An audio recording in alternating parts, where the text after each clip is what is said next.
이 시간 우리들에게 주실 하나님 말씀 찾겠습니다. 에베소서 1장 5절 6절입니다. 그 기쁘신 뜻대로 우리를 예정하사 예수 그리스도로 말미암아 자기의 아들들이 되게 하셨으니 이는 그의 사랑하시는 자 안에서 우리에게 거저 주시는 바 그의 은혜의 영광을 찬미하게 하려 하심이니라. 아멘. 이 시간 말씀의 제목은 영적인 승리입니다. 본문 말씀에 보면 사도 바울은 이렇게 말씀을 선언하면서 시작하고 있습니다. 주 예수 그리스도로부터 너희에게 은혜와 평강이 너희에게 있을지어다. 본문 말씀의 저자는 우리가 잘 아시는 대로 사도 바울입니다. 사도 바울은 주 예수 그리스도로부터 은혜와 평강을 선언하면서 강조하면서 본문의 말씀을 열어가고 있습니다. 본문 말씀은 옥중 서신으로 빌립보서, 빌레몬서, 골로새서 그리고 에베소서의 말씀으로 이 사도 바울은 로마 옥중에서 근 2년간의 특중에 기록한 옥중 서신입니다. 그는 이 신약 성경 27권 중에서 13권이나 기록하는 중대한 역할을 감당을 하였습니다. 그리고 그는 이 서신서 서두에서 반드시 선언하고 있는 것이 있는데 그 말씀은 바로 주 예수 그리스도로부터 은혜와 평강이 너에게 있을지어다 라고 주 예수 그리스도로부터 은혜와 평강을 강력하게 선언하고 있는 것을 볼 수가 있습니다. 이 은혜와 평강은 주 예수 그리스도 안에 주 예수 그리스도부터 베풀어 주시는 영적인 에너지, 영적인 생명입니다. 이 은혜와 평강은 우리 눈에 보여지거나 만져지거나 쟁취할 수 있는 것이 아니고 보여지고 만져지는 것이 아니라 영적인 것으로 주 예수 그리스도 안에 있다라는 사실입니다. 하나님의 형상대로 만들어진 우리 인생들에게 반드시 필요한 것이 있는데 그 필수적인 것이 무엇일까? 의식주도 아주 필요합니다. 필수적인 것입니다. 우리 이 땅에 살아가면서 반드시 필수적인 거 필요한 것이 있습니다. 그것이 바로 의식주입니다. 근데 그것보다 더 필요한 것이 있습니다. 주 예수 그리스도로부터 필요한 베푸시는 은혜와 평강으로 충만하게 채워질 때에 풍성하게 소유될 때에 우리 안에 풍성하게 채워질 때에 우리 인생들이 우리 그리스도인들이 영적인 싸움을 싸워갈 때 반드시 영적인 승리가 주어진다라는 사실입니다. 요한복음 15장 말씀에 보니까 주님께서 너희는 나를 떠나서 아무것도 할 수 없다. 너는 나를 떠나서 너희는 아무것도 할 수 없어 라고 선언하고 있습니다. 우리 인생들은 하나님을 떠나서는 주 예수 그리스도를 벗어나서는 스스로 아무것도 할 수 없다라는 사실입니다. 스스로 반드시 우리에게 소유하고 필요한 것 은혜와 평강을 소유할 수 없다라는 사실입니다. 우리 인생들의 힘으로나 능으로나 도저히 우리 힘으로는 도저히 영적인 승리를 할 수 없다라는 사실입니다. 영적인 승리는 주 예수 그리스도로부터 베푸시는 은혜와 평강으로 충만하게 채워줄 때 충만하게 채워질 때 영적인 승리가 주어지는 줄 믿습니다. 전도서 기자 솔로몬은 전무후무하게 세상의 그 모든 것을 다 가졌고 쟁취했고 소유했습니다. 누리는 삶을 살았습니다. 성경 인물이 2930명 정도 되려 등장한 인물들이 2930명 정도입니다. 근데 그 수많은 성경 인물 중에서 전무후무하게 최상의 복을 누리고 최상의 복을 누리고 살았던 사람이 바로 전도서의 기자 솔로몬입니다. 근데 그가 기록한 전도서의 말씀을 세세하게 살펴보면 1장에서 12절까지 장문으로 되어 있는 전도서는 첫 페이지부터 시작해서 마지막 장 12장까지 헛되고도다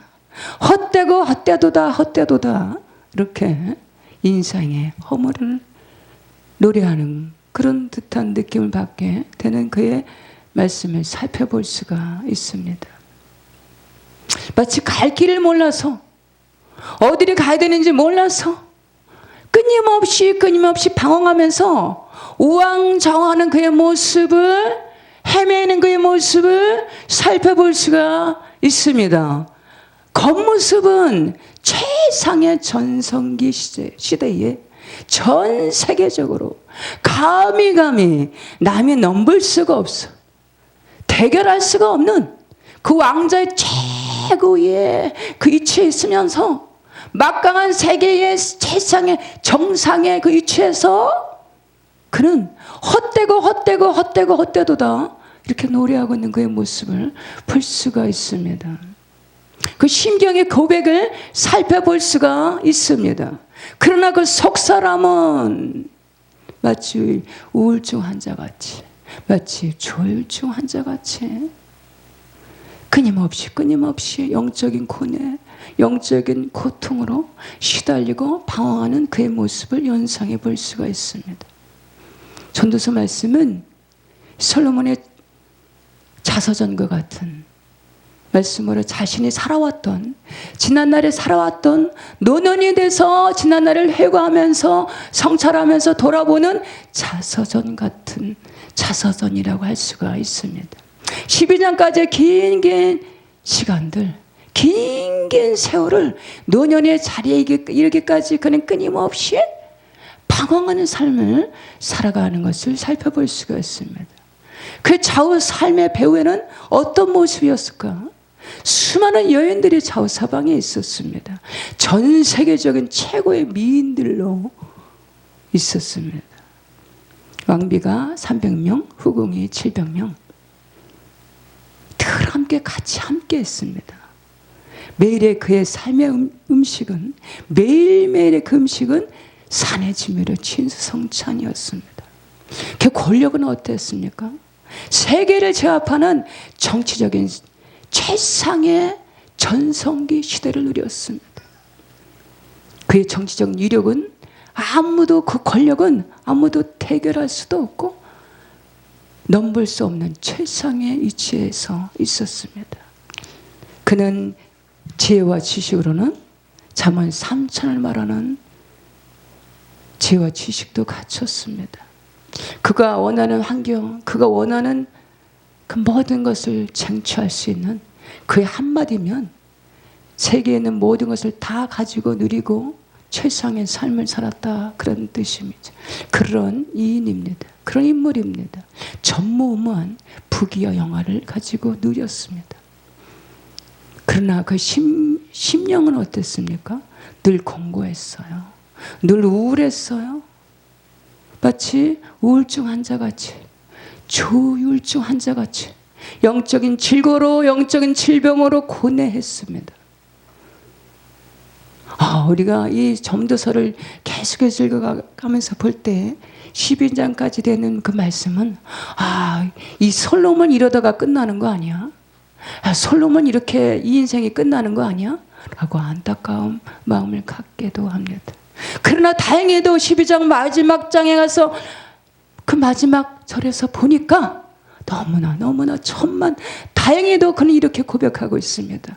이래 결국을 다 들었으니 하나님을 경외하며 그의 말씀을 지킬지어다. 이것이 사람의 본분이니라.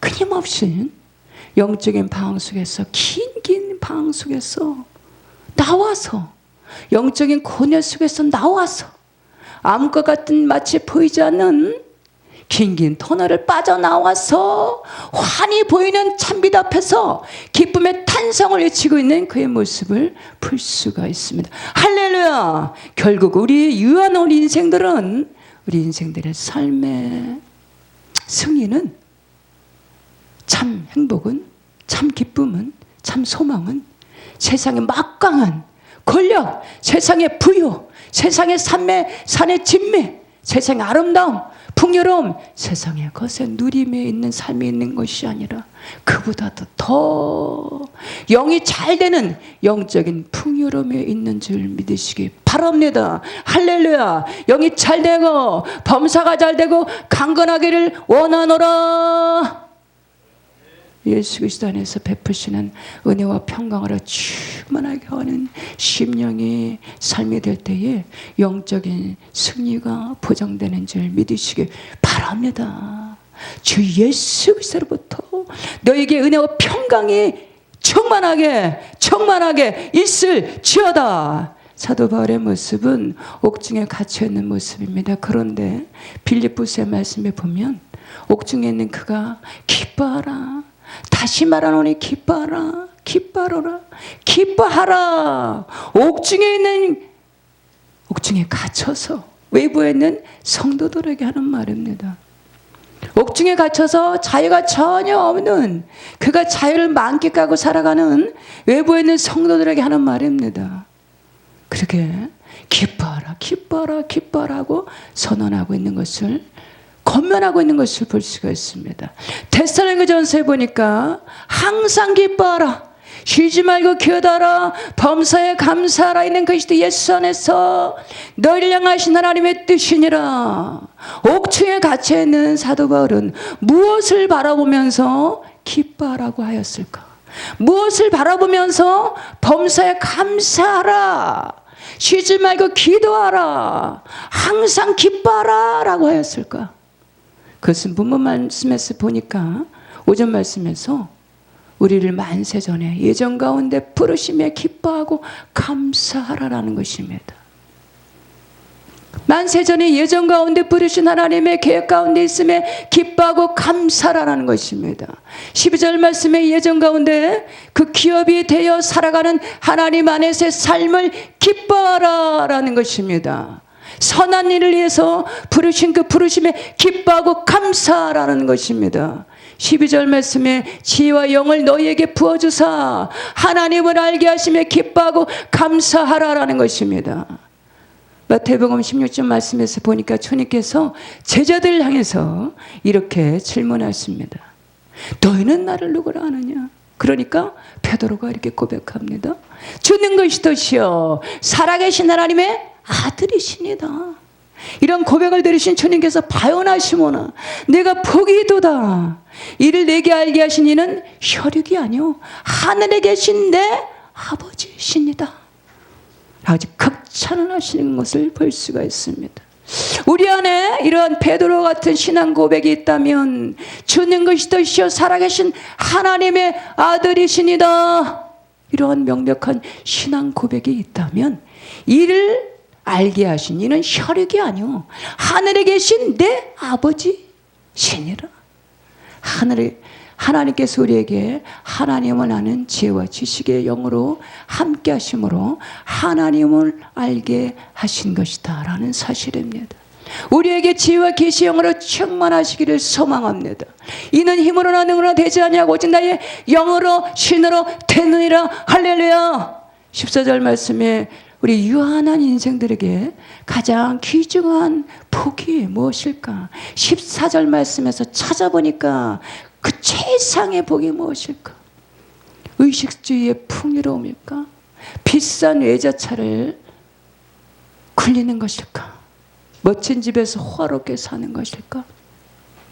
자녀들이 대기업을 다니고 명품으로 온몸을 치장을 하고 산의 진미를 매일매일 먹고 마시는 부족함이 없는 그런 삶일까? 이런 부족함이 없는 삶도 누리시기 바랍니다. 이런 많은 삶을 가지고 이런 풍요로운 삶을 가지고 하나님께 영광 찬송 올려드리기 바랍니다. 할렐루야. 근데 그보다도 더 최상의 복이 무엇일까? 우리 인생들에게 유한한 인생들에게 최상의 복이 과연 무엇일까? 14절 말씀에 그 얻으신 것을 속량하시고 그리스도께서 십자가의 보혈로 우리 죄를 속량하심, 우리 죄를 속죄하심, 죄사하며 확신을 갖고 사는 것이 인생의 최상의 복인 줄 믿으시기 바랍니다. 할렐루야. 7절 말씀에 우리는 그리스도 안에서 그의 은혜의 풍성함을 따라 그 피로 말미암아 성량 곧 죄사함을 받았느니라. 아멘. 할렐루야. 예전 가운데 하나님의 자녀로 구속함을 받은 것에 대한 구원에 대한 확신, 영원히 새하지 않고 꺼지지 않은 하나님 나라 영원한 기업을 주심에 확신을 가져가는 심령이, 확신 가지고 살아가는 심령이 최상의 복인 줄 믿으시길 바랍니다. 할렐루야. 우리를 예전 가운데 부르신 하나님께서 지명하여서 부르신 이유가 무엇일까? 그것은 이사야 43장 말씀에 이 백성은 내가 나를 위해서 지었나니 나를 찬송하게 하려 함이라. 우리 예전 가운데 부르신 이유가 그 은혜의 영광을 찬송케 하려고 부르셨다라는 것입니다. 요한복음 15장 말씀에 보니까 우리를 부르셔서 세워주신 이유가 뭔가? 항상 좋은 열매를 맺게 하시려고 지명하여 부르셔서 세우셨다라는 것입니다. 본문 말씀에서 보니까 3절 말씀에 찬송하리로다. 6절 말씀에 그의 은혜의 영광을 찬송하게 하려는 것이라. 12절 말씀에는 그의 영광을 찬송하게 하려 하심이라. 14절 말씀에 그의 영광을 찬송하게 하려 하심이라. 하나님 아버지의 성을 높이고 거룩하신 주의 성을 높이고 그 영광을 높여드리는 하나님의 은혜의 영광을 찬송한 일을 맡겨주셨다라는 사실입니다. 찬송은 곡조 있는 기도입니다. 찬송의 가사는 하나님의 말씀으로 되어 있기에 하나님께서 찬송 중에 거하십니다. 믿음으로, 진심과 전심으로, 감사함으로 드려지는 찬송에는 반드시 치유의 역사가 나타납니다. 병의 고침의 역사가 나타납니다. 상한 심령을 치유케 하십니다. 귀신이 쫓겨납니다. 지친 심령의 영혼의 이루와 새 힘을 얻게 하십니다. 사도행전 말씀에 보니까 바울과 실라가 빌립보 깊은 옥중에 갇혀서, 그것도 복음을 전하다가 억울하게 옥중에 갇혔는데 아주 깊은 옥중에 빌립보 감옥에 갇혔습니다. 억울하고 힘든 환경 가운데서도 그들은 감사하며 기도하면서 찬양을 하고 있습니다. 감사하며 기도하며 찬양하고 있을 때에 역사가 나타났습니다. 옥토가 움직이기 시작했습니다. 옥문들이 열어지기 시작했습니다. 손에 묶여있는 사슬들이 풀어졌습니다. 할렐루야. 복음을 전파하면서 감사함으로 찬송하며 기도하고 찬양하며 나갈 때 옥토가 움직입니다. 문들이 열어집니다. 묶여있던 사슬들이 풀어집니다. 할렐루야. 찬송에는 하나님의 음성이 있습니다. 찬송에는 하나님의 응답하심이 있습니다. 그 어느 날인가 보니까 입가에서, 아침에 일어나서 보니까 입가에서 찬송이 흘러나는 것입니다. 평상시에는 그 찬송을 가까이 하지 않았는데 어느 날에 보니까 하루 종일 입가에서 찬양이 흘러 넘치는 것입니다. 하나님의 음성이 하나님의 응답하심인 줄 믿습니다. 할렐루야. 우리 매일매일 찬송의 옷을 입으시기 바랍니다. 기쁠 때나 슬플 때나 억울할 때나 외로울 때나 공고할 때나 습관처럼 찬송을 가까이 하시기 바랍니다. 습관처럼 하나님의 말씀을 가까이 하시기 바랍니다. 습관처럼 쉬지 않고 기도하는 자리에 가까이 하시기 바랍니다. 습관처럼 하나님을 가까이 하시기 바랍니다. 습관처럼 회개하시기 바랍니다. 회개하라, 천국이 가까이 왔느니라. 아멘. 할렐루야. 그의 은혜의 영광을 찬송하게 하려는 것이라. 찬송은 세상에서 그 누구나 부를 수 있는 것이 아닙니다. 특별히 하나님께서 만세전의 예정 가운데 지명하여서 부르신 자들에게 맡겨주셨다라는 것입니다. 요한복음 12장 말씀, 영접하는 자, 곧 그 이름을 믿는 자들에게는 하나님의 자녀가 되는 권세를 주셨으니, 예정 가운데 부르신 자들에게 특별히 맡겨주신 것이 이 찬송의 하나님의 자녀의 특권입니다. 이처럼 힘들고 어려운 시절에 우리가 이 찬송의 옷을 겹겹이 입으시고 하나님의 은혜와 영광을 찬송하며 나아갈 때 하나님 우리의 은혜와 평강으로 함께 하심으로 날마다 영적인 승리의 자의 삶을 살아가게 하시는 줄 믿으시기 바랍니다. 주 예수 그리스도로부터 너에게 은혜와 평강이 있을지어다. 아멘. 말씀을 읽고 마치겠습니다. 그 기쁘신 뜻대로 우리를 예정하사 예수 그리스도로 말미암아 자기 아들들이 되게 하셨으니 이는 그의 사랑하시는 자 안에서 우리에게 거저 주시는 바 그 은혜의 영광을 찬미하게 하려는 것이라. 아멘. 말씀을 마치겠습니다.